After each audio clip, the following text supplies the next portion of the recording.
I'm Ken Harbaugh. What could possibly go wrong? This is Burn the Boats, a show about making tough calls in tough times. America today faces a critical test. Our democracy is under threat. But good people are rising to the challenge. Now is the time to go all in. Now we burn the boats.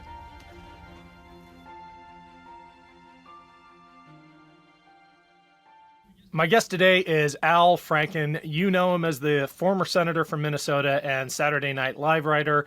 He's also the author of 4 #1 New York Times bestsellers and the host of the Al Franken podcast. We have a genuine celebrity on the show today for a change. Al, welcome to Burn the Boats. Well, great. Thank you. It was great meeting you in L.A., by the way. Yeah, likewise. Great meeting you, too. You're back on tour now. As your website says, you're the only former U.S. senator currently on tour. I have seen clips of your set, and I have always been surprised at your ability to maintain a sense of humor, even as our democracy is hurtling towards a cliff. How do you do it? Well, you're assuming that the clips you saw, those were a few months ago. And right now, I'm having a hard time keeping my sense of humor. It's very, very dangerous right now. Our democracy is threatened. I was talking to Sheldon Whitehouse the other day. He's written a book about how the Supreme Court was captured. And we were both kind of talking about tipping points. And I think we were kind of coming to the conclusion that maybe instead of the tipping point is coming, is that we've already had the tipping point in terms of the destruction of our democracy. And we kind of started to go back to, well, first of all, Citizens United, which has allowed all this dark money in. And if you're watching the campaign ads, those are all those horrible, horrible, disgraceful negative ads about crime, et cetera, where, I mean, I have a former counsel, judiciary counsel, Josh Riley, who's running in the 19th district in New York. He's from there. He's a brilliant guy. He was my judiciary counsel for 4 years. And they run an ad where they have a guy cold cocking a guy on the street. You've maybe seen this because they have, these are cookie cutter ads. And they go like, you know, violent Josh Riley and his allies want to, you know, get rid of cash bail, you know, I mean, and his allies want to defund the police. And they run a thing going, defund the police, across his face. He and I together gave millions and millions and millions of dollars of funding to local police forces for crisis intervention training. That was my bill that I did with Cornyn, was my lead co-sponsor. And he worked with Cornyn's Judiciary Council to get this. And this crisis intervention training is training for cops to recognize when they're in a situation that's fueled by either mental illness or, in some cases, drugs, and how to de-escalate. And so but it's a cookie cutter ad, and it's paid for. It's all dark money. It's all dark money. So there's Citizens United, Shelby County, then Garland, not taking up Garland, and then Trump. And I'm just very worried right now about our democracy. And there's so many of these Republican candidates all over the country who are running in key positions like secretaries of state, et cetera, are deniers. And it's very dangerous. Yeah, you were sounding the alarm about this long before most people were paying attention. I'm thinking about your first book about Rush Limbaugh, and then Rush Limbaugh is a big fat idiot, and other observations. Rush Limbaugh is a big fat idiot, and And then other Lies and the observations. Lying Liars, right, and other observations. And then Lies I and heard Lying you talk. Liars. Right. It seems like you're working your way through the media conduits that are most manipulative of people on the right. You started with Rush Limbaugh and AM radio. You went to Fox News with Lies and the Lying Liars Who Tell Them. The dominant force now seems to be this social media ecosystem in which literally an alternate reality has been created. Have you begun to think about how to take that on after tackling AM radio and Fox News? We're in a brave new world now. I think we should look at Section 230 of the, what's that, the Internet Decency Act or something? Right. And that was at the beginning of, of the Internet. And there's a reason for this, which was basically say that, Facebook or those platforms are platforms and they're not publishers. So they can't be responsible for the content. So people can put content on there and they can't be responsible for it. And that was a First Amendment impulse. And it was, they just did not understand what was going to happen. And if you look at Facebook has all these sophisticated algorithms. They feed this stuff to the people on Facebook, and they know what the algorithms that Facebook has is. Their whole algorithm is what's going to keep you on, right? And so they're feeding, and they know that people getting agitated keeps them on. So the idea that they can't control this is absurd. They're the ones with the algorithm. They're the ones pointing people to this content. So I think that we have to revisit Section 230, which basically said these platforms can't be responsible for the content, and they need to be responsible. And we have to demonstrably false information should not, there needs to be a way to do it where you're not stopping any kind of legitimate discourse, legitimate discussion of opinions and stuff, but you can't have just these lies going out. Well, we have mechanisms in other media that address this, like libel laws, and certainly other countries can provide some instructive examples. The idea that American exceptionalism requires us to put up with this, I just think is false. Yeah, I mean, the libel laws, I suppose, still hold. I think Alex Jones, hopefully, will cough up the $1 billion and be forced to, and that will chase him. But I mean, think about how pernicious and painful and awful that was, and how dangerous all of this is. I mean, and this is part of that tipping point is social media, obviously, and sort of the dumbing down in our discourse. Twitter, I use Twitter. I have a lot of followers on Twitter. I tweet, but it basically people like to get reaction and followers, and it seems like there's not much room for sophisticated, thoughtful dialogue very often. Are you surprised at how quickly this has all happened, how fast the right has descended into this pit, into this alternate universe? I'm thinking about your very competitive election, which you won by 312 votes, and both sides accepted it. That was not that long ago. There was a Washington Post editorial that brought it up, and the title of that editorial was "Americans Care About Democracy, Just Not Enough to Save It." I cannot imagine if your election had happened today that both sides would have accepted the result. Well, certainly the other side would not have accepted the results. As it was, there were, some jerks who would go like, well, they had, you know, that this many people show up who weren't legal, you know, that bullshit. But very, very little of it. Part of it was that we did it so transparently. We, in Minnesota, part of the reason it took so long for me to be seated is that we're Minnesota.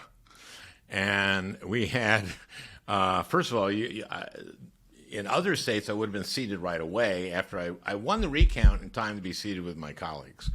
But then he had an election contest, which is a legal thing, and that took forever.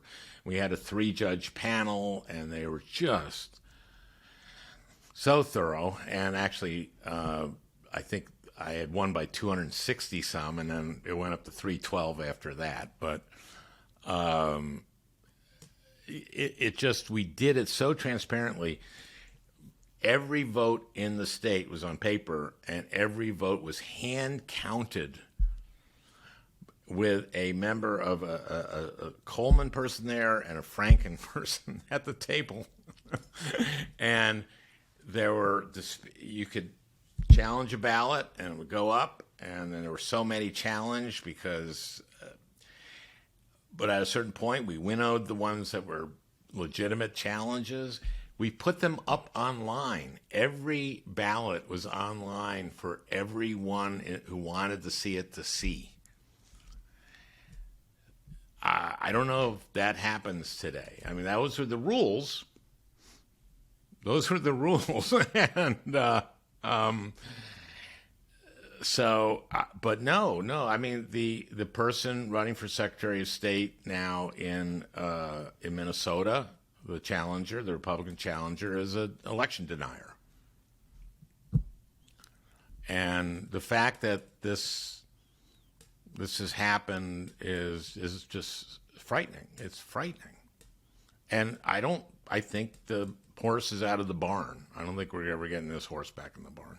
Well, I hate to hear you say that. And you've talked about the tipping point, and the implication is that you don't return from a tipping point. But I can't I can't live there. So what are the urgent actions we need to take today to at least have some hope of recovering? Well, one, we have to win these elections.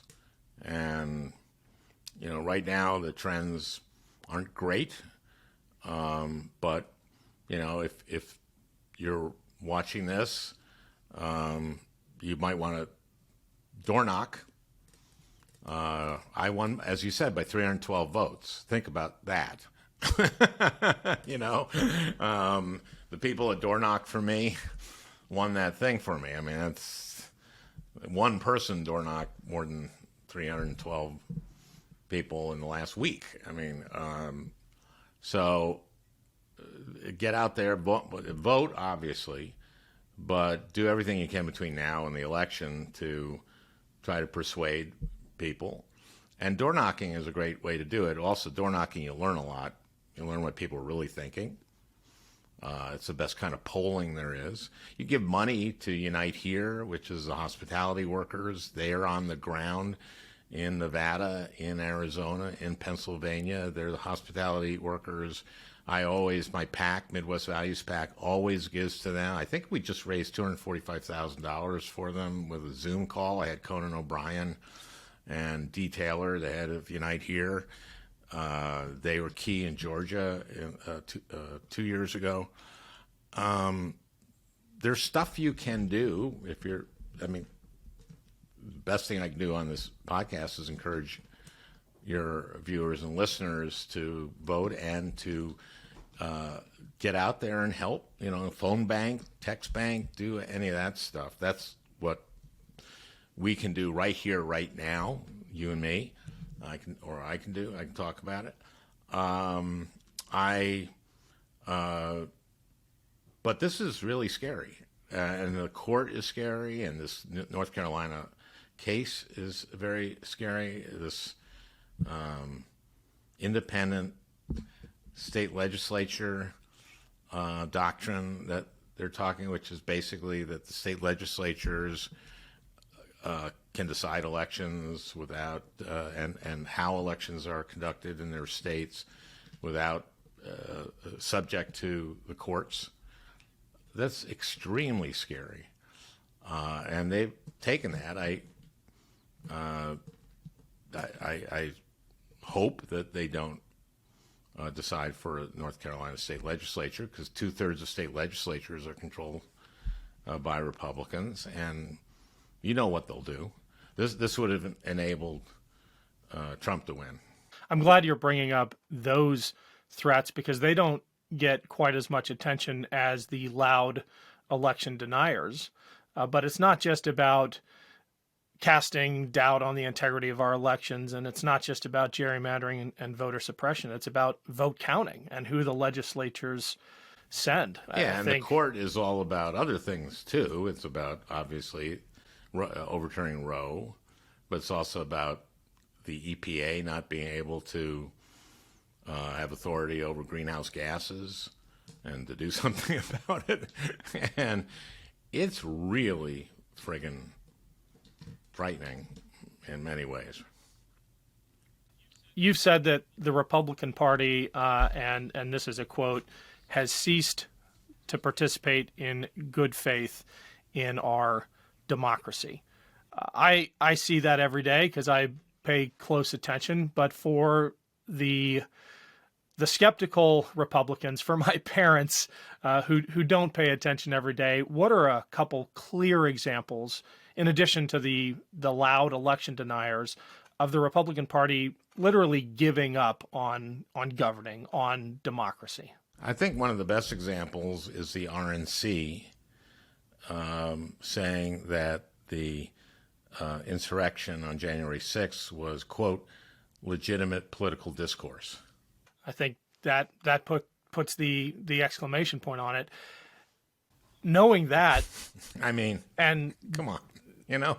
Yeah, you it's have like, colleagues hello, who are, we no longer believe in democracy. What is the point for them? If you can take us inside the mind of some of your Republican colleagues in the Senate, what is the point of winning power if that's what it costs, undermining the very basis of that power, democracy? I know what it is. I stay in touch with some of my former Republican colleagues, and I will give them crap. I'll text them, and I'll send. I send them Christmas cards, and I know I ask them about their families, and I know them, and we joke and stuff like that. I got along pretty well with my colleagues, I thought, and I will just chide them and basically saying, why can't you just come out and say that Biden won the election, and there'll be blah blah blah blah blah blah blah blah blah blah blah. And ultimately it comes down to I'd lose my primary. That's what it comes down to. I finally get them to say that. And these guys, I understand they want to be senators, and they want to stay in power, and they want to be senators. And, and each of them has different, Lindsey Graham, of course, went from just hating Trump to playing golf with him. And Lindsey wants to be part of the action. He also wanted to get reelected in South Carolina. He wants to be in the game. And I think that's his whole life, basically. And that's kind of it. It's great to be senator. How does that make you think about apportioning moral responsibility for January 6th? There's a lot we could point to, but I think that's a pivotal moment. When I think about all the people on the wrong side of the barricade there, how many veterans, for example, were among them? How many sincerely believed that they were the ones fighting for the Constitution? And then I think about the cynics who who drove them to those barricades from a safe distance. It is hard for me to decide or who to were be attacked angry at. that day and who's I Right. mean, who were there. It's disgusting. They, I don't know how many it was, 12 or something senators who signed on to that thing saying we're going to challenge the certification. And what they wrote is that there are a lot more Americans than ever doubt whether it was fairly decided. Well, you know why? Because you guys have been saying this, and Trump has been saying it and lying. And then the sad part is that these January 6th hearings have been really brilliantly put together and presented, and it hasn't changed anything for these people. And that's really frightening. I mean, I just was assuming, like, okay, some of these people got to watch some of it, and it just hasn't changed Republicans at all. And I guess, like, I saw some polling, like 70% of Americans think democracy is at risk, and and some of them are right-wing people who think we're communists or socialists, and that's the risk. But a lot of people know it's the election denying and all that stuff. But only like 7% says it's their number one issue. Right. And boy, this just feels like how democracies go away. Yeah. There used to be some kind of glue that held the Senate together. It operated on tradition as much as trust. You said recently that McConnell broke the Senate and have proposed what seemed to me like some pretty simple reforms. How far gone is the Senate today in terms of a lawmaking body? And are there simple tweaks that can help bring it back, or is it just culturally so corrupted that it has reached a tipping point as well? It's funny. The first day I got there, finally, I was just talking to some of the veterans and some of the older Altecockers, as we say in Yiddish. And so it was like Lautenberg and Carl Levin and maybe Lieberman and anyway, Cole. And so I said, and they're going like, it's worse than it's ever been. They said this is like 2009, July of 2009. And so Levin says, no, it's been worse. Carl Levin, Michigan, great senator. So I said, when? He goes, 1854. And I said, Sumner being caned. He goes, yes. And I said, well, okay, that was in the lead up to the Civil War. He goes, yeah, but that was worse. Yeah, every time I hear people say we've been through this before as a country, It's the Civil War. Right, we have, and it didn't go well. Well, 600,000 dead. Right. But we ended slavery. Anyway, so for a while, and then we had Reconstruction. But then it just got worse from there. And McConnell, the reason I said that about McConnell is that after Obama got elected, they had a caucus. I think they had a retreat or something. And he told the Republican caucus, we're just going to make him a one-term president.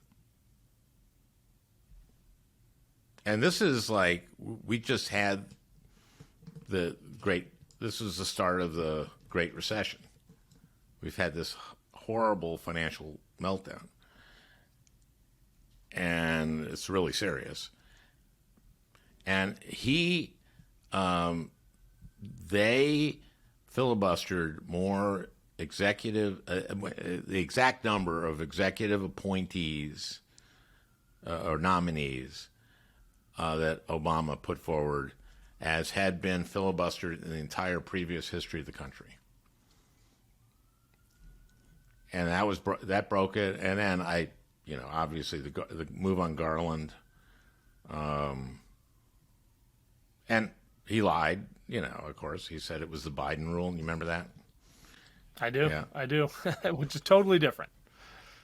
Well, what Biden was talking about in '92 was not the death of a justice. What he was talking about, this was in June, which was at the end of a Supreme Court term.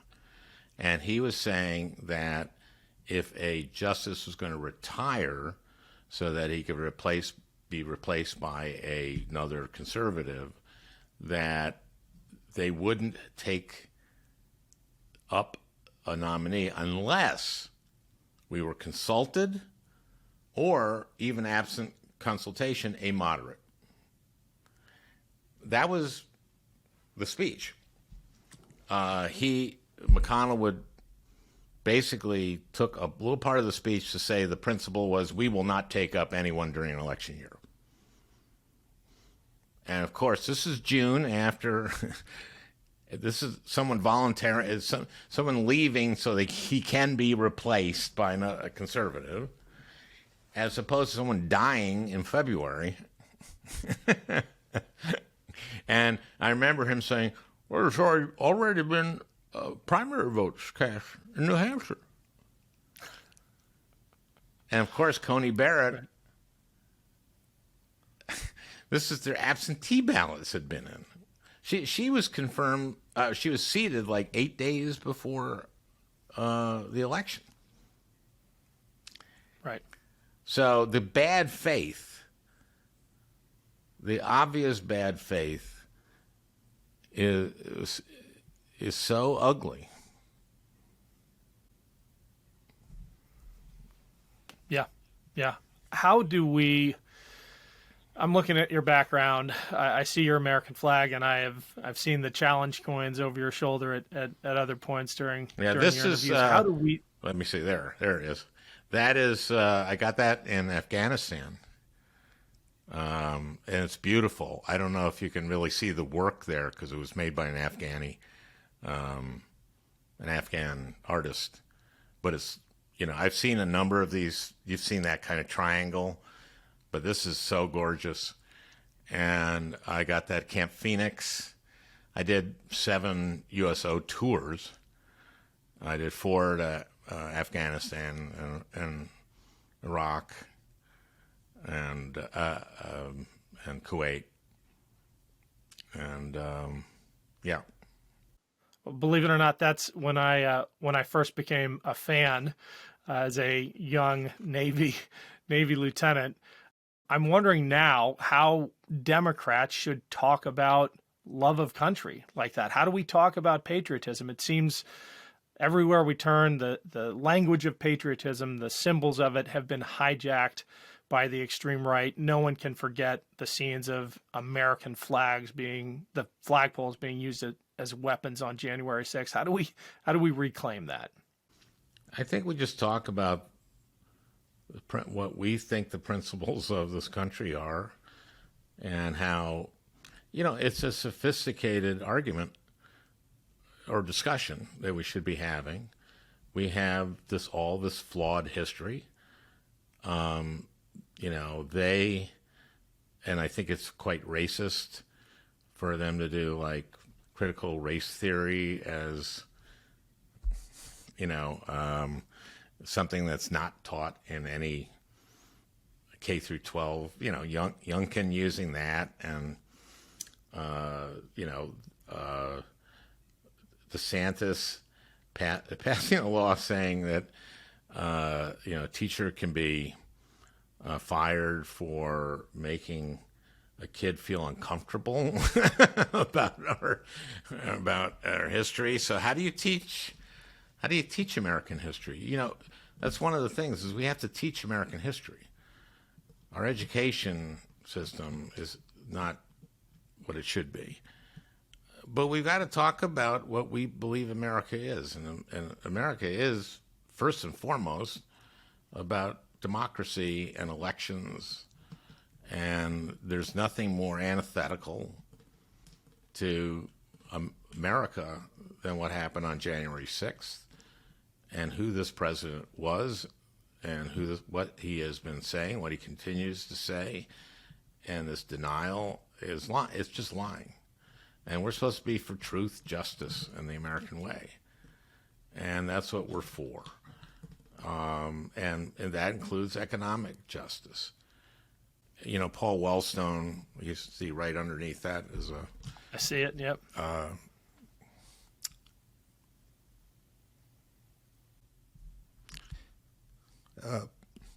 Paul said we all do better when we all do better. And this country is at its strongest when there's a strong middle class. And I think we have to talk about that. And we have to talk about this enormous gaps in wealth and how that's not good for the country. It just isn't. And we should, you know, look, we're Democrats. We have our faults. I understand, you know, I represented all Minnesota. I met everybody. I saw really great people who were Trump supporters. But I also would go to, I remember in 2017 when the Republican health care bill would have gotten rid of Medicaid expansion. Over 200,000 Minnesotans got their health care through Medicaid expansion. But not only that, but what that did was amazingly beneficial to red areas of the state, because rural hospitals would have to eat it when someone came into the emergency room and wasn't covered. Well, now suddenly all these people were covered, and suddenly the rural hospitals were flush with money. So what could they do? They could get more nurses and doctors and more technology and expand their scope of care. They could do home health care. They could do all this stuff. And in many cases, the rural hospitals became the largest employer in the county. So when the Republicans said what they were doing, I would go to these red counties and go to have a town meeting in a hospital, and people were crying and nuts about it. And these were people in red counties. And so you have to be there. You have to go. You know, remember when Cruz went to Cancun and so then he lied and said I was only going there to drop the girls off, and you know that was a lie. But then Ben Shapiro said, "Well, what could he do anyway?" I don't know if you remember this, but that really struck me because I learned so much during disasters, during floods and tornadoes. And also, you can do stuff. You have big staff. You're one of only 2 statewide elected federal officials. You're in touch with FEMA. You can have FEMA get a diesel generator to a water treatment plant because the grid's down. But you also learn an amazing amount about people. And one of the things you learn about people is how great they are and how they step up for their neighbors. And you don't give a shit what their politics are. And we need to, as Democrats, show up. We need to show our willingness to listen. We also need to deliver strong messages and stand up for what we believe. What are we getting wrong as a party in our messaging, and what are we getting right as well? But be critical here. I think we just shy away. I think people are just too afraid and too cautious and too colorless I know that, very often you have, and I had, really good advisors and media consultants and stuff like that, but a lot of it just starts to sound the same. And there are people who have, some people are more compelling than other people. It does help to have a compelling way of talking, but I do think that we're very afraid sometimes to go outside our box and to go outside what's been determined by pollsters and consultants to be what we should be talking about, and it just gets very, very politician-y. Yeah. Al, this has been great. I want to end with a quote from a young Navy lieutenant written almost 20 years ago. If I'm not making it obvious enough, it was me in a U.S. Naval Institute piece writing about you. Here we go. Recently, comedian and activist Al Franken toured Iraq with the USO. By all accounts, the soldiers loved him. And Franken, though an ardent critic of the war, praised the military personnel unabashedly. The ghosts of Vietnam may not be completely exorcised, but Americans can still love their military, even if some loathe its assignments. Still, too many of our leaders fear that missions will fail if a majority of Americans reject them. So be it. Billy Mitchell said it best. Changes in military systems come about only through the pressure of public opinion or disaster in war. And I closed with, God willing, the wisdom of an informed public will save us from tragedy. I don't know how to feel about that 20 years later, but the lack of an informed public seems like it's dooming us to tragedy. Yep.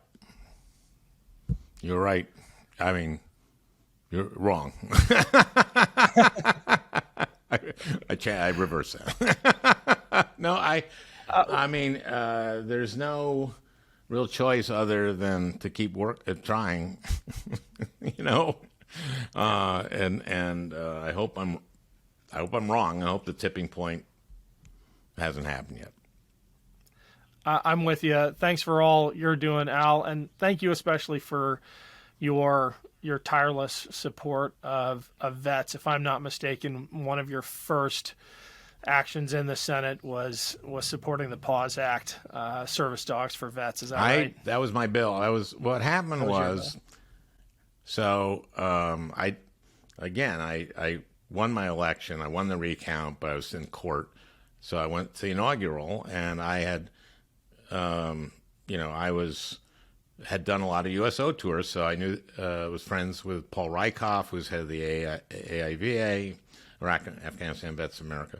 So I went to their celebration, and I met a wounded vet in a wheelchair who had a service dog, and Luis Montalban. And he said, I couldn't be here if it weren't for Tuesday. That was his dog.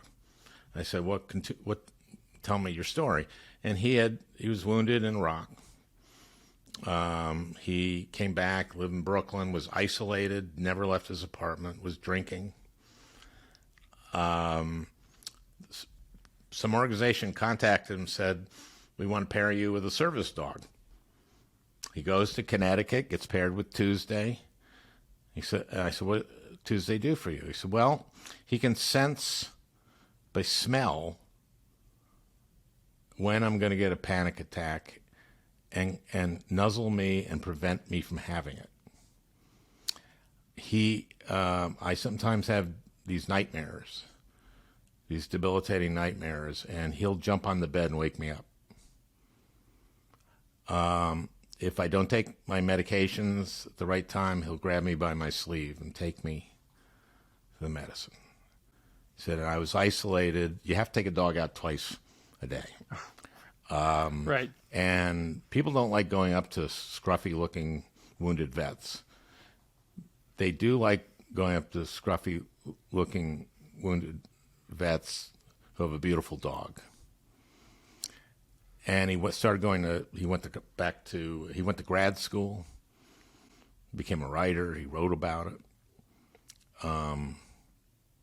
So I had 6 months until I was seated, and the only thing I could do was raise money. I didn't talk about it at all. I was told, don't shut up, just let it go. So I just made it my business to find out about service dogs. And so as soon as I got to the Senate, I dropped a bill to do a study to see what the effect of having a service dog for a vet with PTSD would be. And it was designed, it was a 3-year study matching 200 vets with PTSD with their dogs. The VA fucked up the study over and over again. It took 10 years. Shocking. It took 10 years, but and I was gone by then. But finally, when it came out, the effects were enormous. The benefits are enormous. And that's when we got the PAWS Act, and so now more and more vets will be able to get service dogs. 20 vets commit suicide every day. And there's nothing like a dog. There's nothing like a dog, and service dogs are amazing. So when the study came out, I just cried. Well, you're making me emotional too now, Al. So we better wrap it. Thank you so much for joining us today. It's been fun. Yeah, keep your sense of humor. We need at least one former senator on tour who's funny. So yeah, Lieberman, not so funny. We'll come find you. All right, thank you, Al. You bet. Thanks, Ken. Thank you so much for watching this episode of Burn the Boats. I've got a quick favor to ask. If you haven't already, click the link below to the podcast page and leave a 5-star rating on iTunes. It's amazing how important those reviews are in growing shows like this and getting our message out. Thanks for the help. MeidasTouch is unapologetically pro-democracy. And look, we know you are too. So please make sure you check out our best-selling shirt and our best-selling gear, the unapologetically pro-democracy gear. And hey, while you're at it, make sure you check out my favorite shirt and one of our most famous designs. It wasn't rigged, you're just a loser. At store.meidastouch.com. That's store.meidastouch.com.